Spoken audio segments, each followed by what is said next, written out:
Estamos começando mais um Bom Dia Entrevista e hoje o nosso assunto é um dos assuntos mais pautados durante essa semana, que é em relação à suspensão das aulas presenciais que iriam voltar esta semana, mas acabaram sendo suspensas.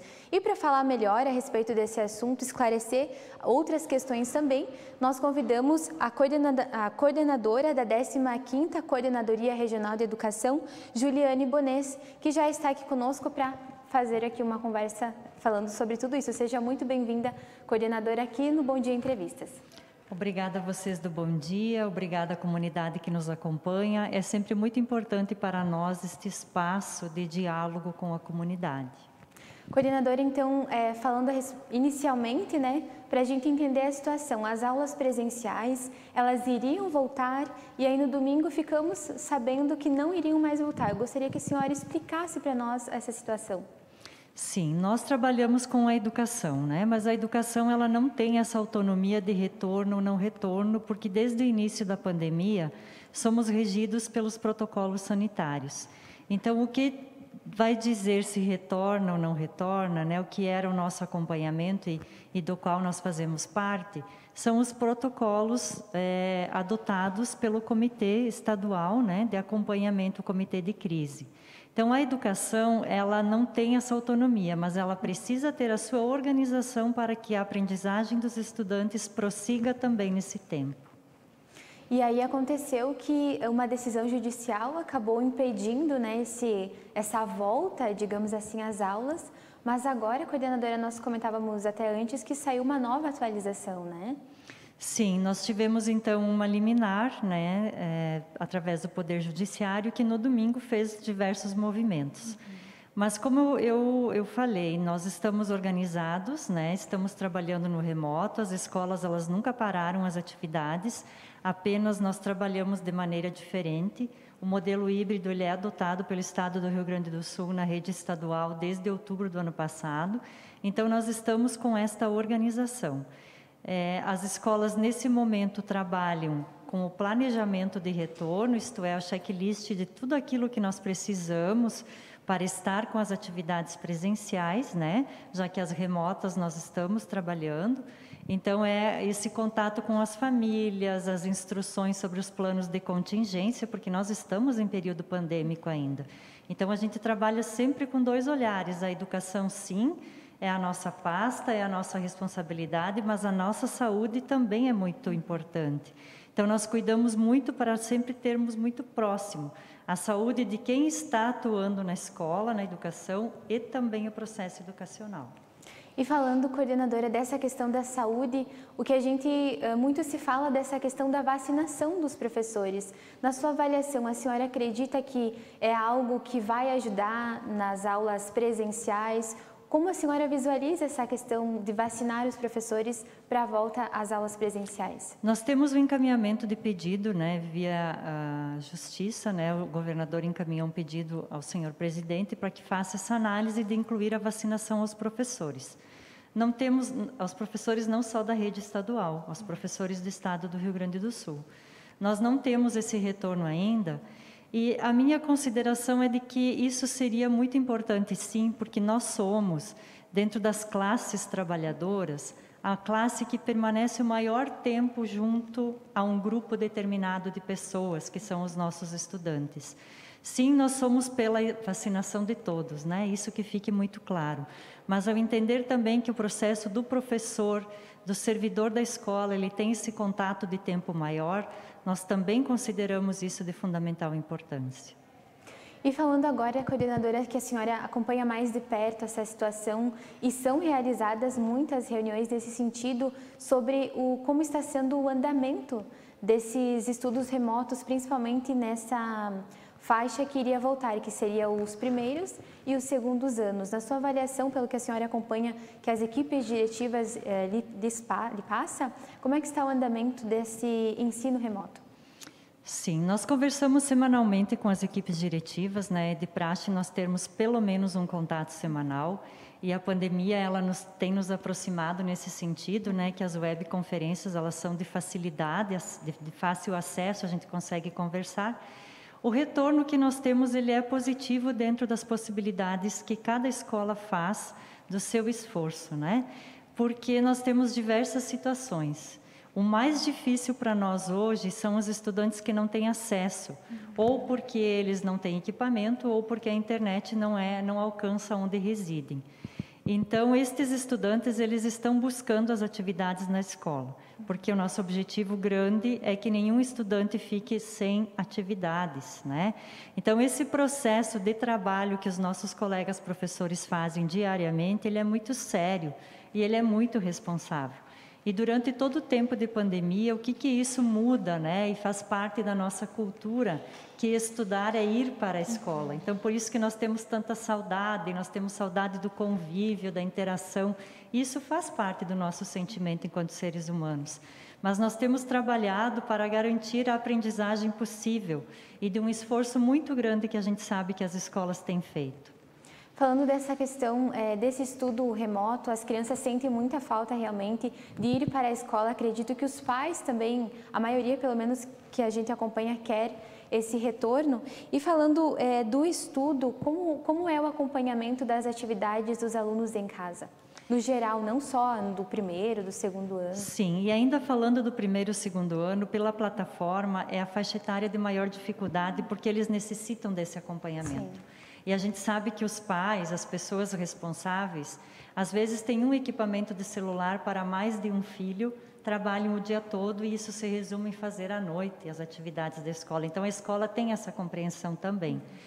As atividades, todas elas precisam retornar, né? Elas retornam porque é nesse vai e vem, seja pela plataforma digital ou seja pelo processo físico, que a aprendizagem acontece e que nós estamos garantindo os nossos dias letivos no calendário escolar.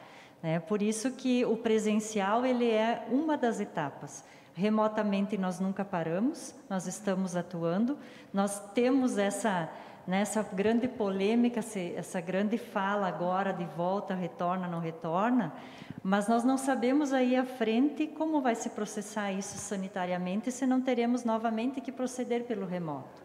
Por isso que é importante sempre nós termos os pés muito firmes no chão, atuarmos com toda a capacidade que temos, com responsabilidade, mas cuidando para não perder o foco, que é a aprendizagem, da maneira que é possível.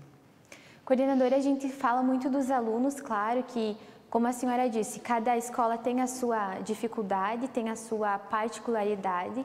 E falando dessa questão dos professores agora, a gente fala muito dos alunos, mas em relação aos professores, como eles estão? Como está a saúde mental dos professores? Eles estão bem? O que eles têm passado para a coordenadoria?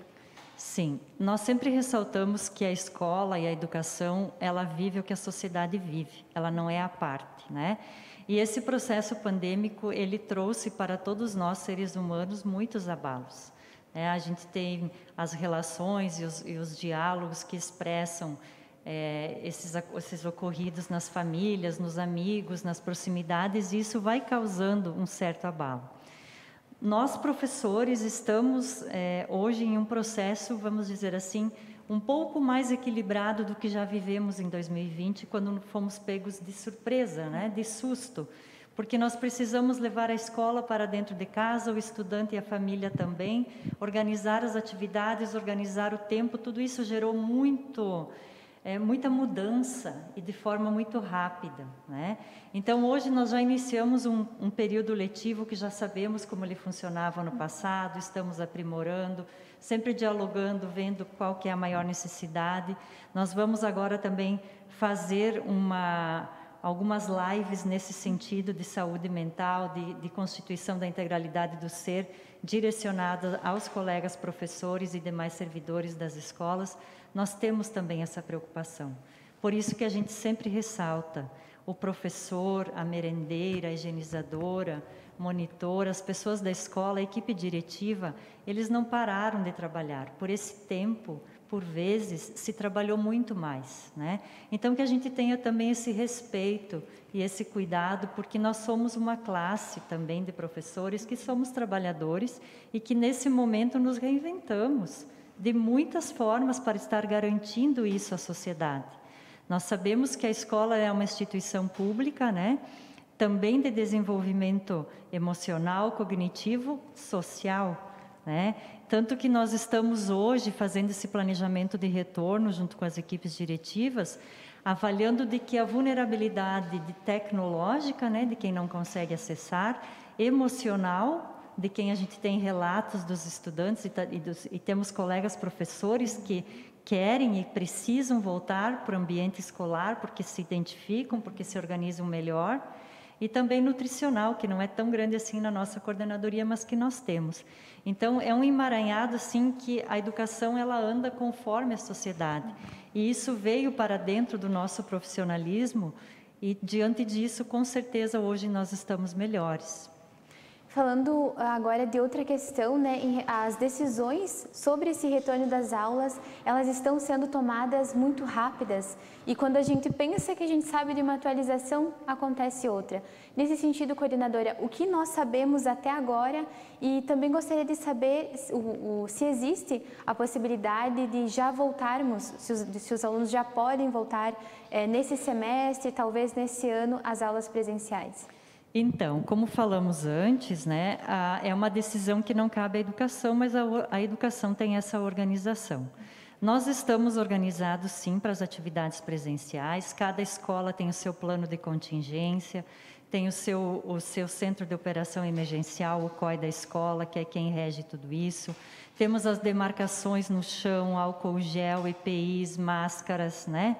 A delimitação de cada espaço, tudo conforme o plano de contingência prevê. Nós temos também, nesse momento, as escolas já têm a listagem dos grupos dos estudantes, porque nós voltaremos sim presencial este ano, então a gente foi fazendo essa organização. Nós não temos a data prevista, mas nós sabemos que voltaremos, mas não 100%, né? Será de maneira escalonada, por grupos, para fazermos a identificação também se porventura venha ter algum caso, né, de Covid neste grupo. A partir disso, as equipes diretivas estão em constante orientação junto às famílias. Então, o que é preciso a família saber, o estudante saber? Não é quando for divulgado que as aulas podem retornar, por exemplo, fosse hoje à noite, que amanhã de manhã os estudantes precisam estar na escola. Eles estão com as atividades para fazer, eles precisam aguardar esse contato da escola. Sempre é a escola que vai dizer, a partir de tal dia, vai ser grupo tal, por que é esse grupo, é uma definição junto com o quadro de professores e com o conselho escolar da escola. Isso está tudo registrado, qualquer família que tenha dúvida pode fazer essa busca, qualquer pessoa da sociedade organizada pode fazer, as escolas têm isso feito. Porque nós não podemos pular etapas e colocar em risco a vida da sociedade. Porque o estudante que vai à escola, ele constrói uma rede de relações e que volta para casa com isso, né? E lá em casa nós temos as pessoas, e lá na escola nós temos as pessoas, e esse estudante é uma pessoa que está transitando em pandemia. Então nós temos que ter muita cautela no sentido de que está tudo organizado e está tudo pensado. Precisa sim de um decreto, de uma determinação, precisa, mas não quer dizer que no minuto seguinte isso já vai acontecer. Nós temos essa organização, temos uma relação muito boa com os 41 secretários municipais de educação de abrangência de nossa coordenadoria, onde trabalhamos a questão do transporte escolar, né? Então, cada escola em cada município já fez esse contato também, quer dizer, está tudo pronto. No momento que formos autorizados, nós vamos começar a colocar o plano em prática. Mas as famílias precisam aguardar esse toque da escola, até porque nós temos que saber identificar quem vai primeiro, por quanto tempo, quem vai segundo, e esta é toda uma organização que cada escola tem. Tem toda uma etapa, não vão voltar direto, tem toda uma organização, até como a senhora comentava, né? Exatamente, e o que é bem importante destacar? As atividades remotas, elas prosseguem, porque enquanto nós teremos grupos nas escolas, no presencial, nós teremos grupos em casa, no remoto. Isso é o ensino híbrido, né? Ele tem essas duas formas de acontecer. Então, não quer dizer que se eu sou responsável por um estudante e ele começa a frequentar a escola, a semana que vem, quando ele não vai ter atividades para fazer. Ele terá, porque na outra, quando ele voltar, a turma que estava lá e ele dentro da plataforma digital precisam andar da mesma forma. Então, a possibilidade de ir no presencial é para a convivência, é para estar próximo do professor, que nada substitui isso, né? Mas as atividades de aula, de escola, as famílias têm que ter muito claro que elas vão prosseguir de maneira remota até fechar este ano, porque nós não temos previsão de vacina para todo mundo ainda, né? E a gente segue acompanhando, né, coordenadora, já chegando aqui ao fim da nossa entrevista. São decisões muito rápidas e, como a senhora destacou, é importante que as famílias procurem, se tiver dúvida, a coordenadoria e as escolas também, que vão estar orientando como será, se voltar, como será essa volta. Então, mais uma vez, agradeço a sua presença aqui, pelo seu tempo, sua disponibilidade e também estar esclarecendo todas essas questões que eu acredito que todos os pais, né, e a comunidade, ela está ansiosa para saber. Muito obrigada. Eu que agradeço, nós prosseguimos sempre à disposição. É muito importante, vou repetir, o contato é com a escola, cada escola tem sua organização, sua particularidade, sabe da sua realidade. Nós não temos que determinar, enquanto coordenadoria, que todas sigam igualmente, porque cada comunidade é uma e tem o seu sistema de organização. O que nós temos, e todas as escolas têm, é um bom planejamento. O retorno, quando for para acontecer, da maneira que for para acontecer, a comunidade escolar pode ter certeza que os estudantes e os professores estarão muito seguros nas escolas. Esperamos que sim, que dê tudo certo e vamos aguardar realmente essas decisões. Com certeza. E a você que nos acompanha, o nosso muito obrigada. Lembramos que se você quiser rever esta entrevista, você pode acessar todas as nossas plataformas digitais aqui do Bom Dia. Uma boa noite para você e até a próxima.